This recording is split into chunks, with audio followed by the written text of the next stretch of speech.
So what this means is that if a situation occurs when two ethical principles seemingly conflict, you appeal to the higher law.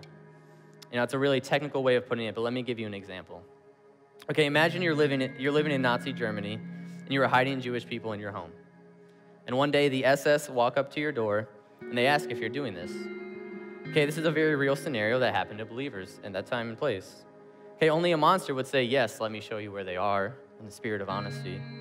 Right? In fact, I think that you might be liable to murder if you did so.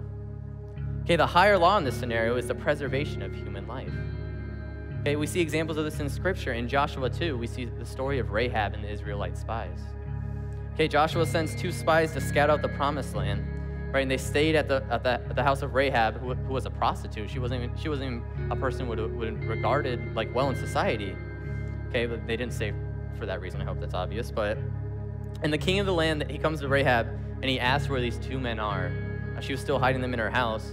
And she lies to the king and saves the lives of the 2 spies, saying they already went away. Okay, and Rahab is later mentioned in Hebrews for her great faith in protecting the spies.